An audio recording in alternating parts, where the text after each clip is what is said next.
What's up, everyone? I'm Andrew Clyden. Welcome to the Door County Pulse, your weekly roundup of the good news and views in Door County.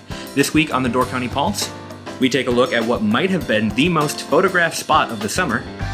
Ephraim's Nightlife is bustling, and a glimpse inside the latest Door County Living magazine. All that and more on this week's Door County Pulse.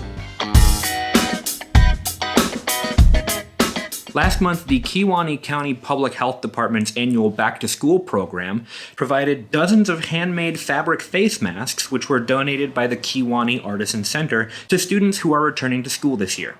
Safety was a key factor in distributing supplies this year, and in a year where many families are struggling financially, programs like this help more than ever. Now, we're a little ways into September at this point, but I still think it's a really great time for a cookout despite what the thermometer might say. And Behringer's chef Nick Dawson is providing an opportunity for diners to take their at-home cookouts to new levels. These packages provide everything you need for a great grilling experience for groups of 4 to 8 or more, including sides. And with a choice of 6 proteins, everybody from a novice griller to an expert chef is bound to find something delicious to make at home. If you've driven through Egg Harbor on Church Street this year, you may have seen folks taking selfies at this sunflower patch. And even if you hadn't, a quick scroll through the Door County hashtag on Instagram shows off tons of photos of this patch. Main Street Market posted several employee photos surrounded by the sunflowers, which are in their first year, and the owners of the patch said that it warmed their hearts to see so many people enjoying the flowers this summer. Ever since Ephraim lifted their alcohol ban in 2016, the town has transformed into this really cool place to experience Door County's nightlife. Aaliyah Kidd wrote about this transformation in last week's Pulse, so I thought I'd give her a call to learn more. Hello. Hello. How's it going, Aaliyah? Pretty good.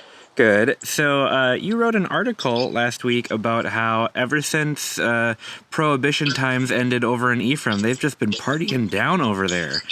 Tell me about the new Ephraim nightlife. Yeah, it's kind of funny to call it nightlife, but it's technically correct. It happens after the sun goes down between, around like 7:30 to like 8:30 right now. But yeah, it's pretty awesome. We were down there not too long ago to visit the new beer garden at Ephraim's Coffee Lab, and I noticed how just surrounding that little area, there's multiple little patios that are just lit up, and people are outside. It's dark out, and it's like pretty magical.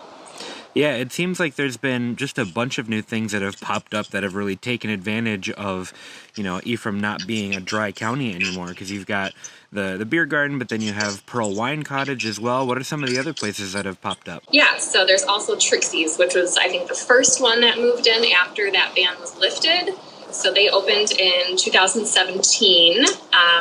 The ban was lifted, I think, in 2016, like mid-year. But Chef's Hat has been there for 13 years. But they were super excited about that change and have been able to put their efforts more focused into dinner time now that they can serve beer and wine. People are more eager to get out and dine and watch the sunset and enjoy a glass of wine.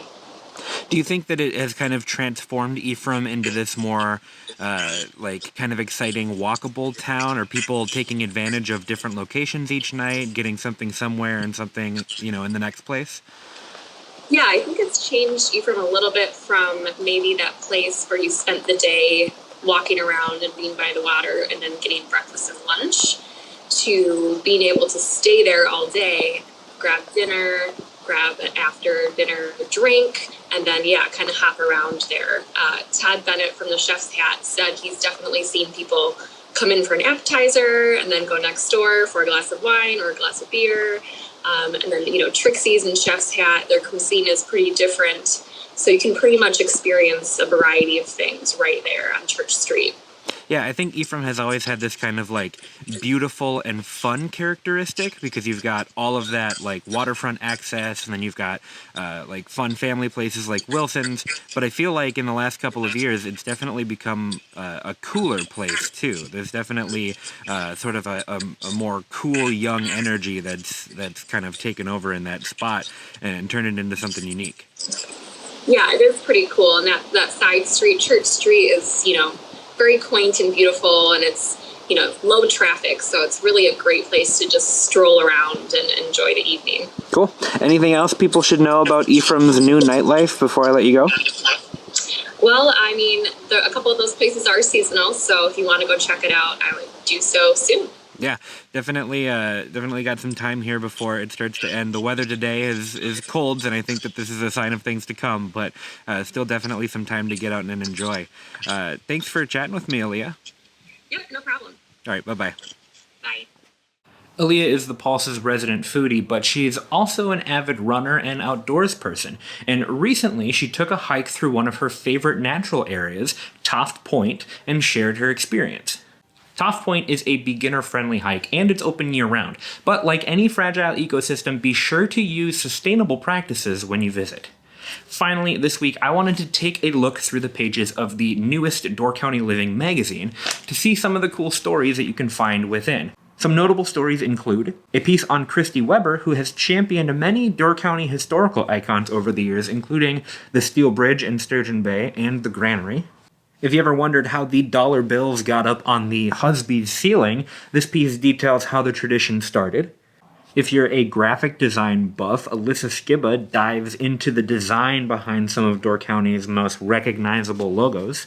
And speaking of graphic design, Pulse artist Ryan Miller has put together a beautiful county-wide map of breweries, cideries, distilleries, wineries, and more.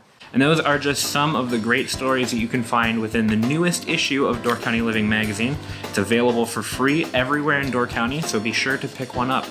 That's going to do it for this week's Door County Pulse. If you've got something that you'd like to share with us, send it over to our Facebook page at Peninsula Pulse. We can't wait to see what you and your neighbors have been up to. And that's it for this week's Door County Pulse. Don't forget to like, comment, subscribe, all that YouTube stuff. If you're watching on Facebook, share the video with somebody who you think might enjoy it. Thank you for watching the Door County Pulse, and we will see you again next week.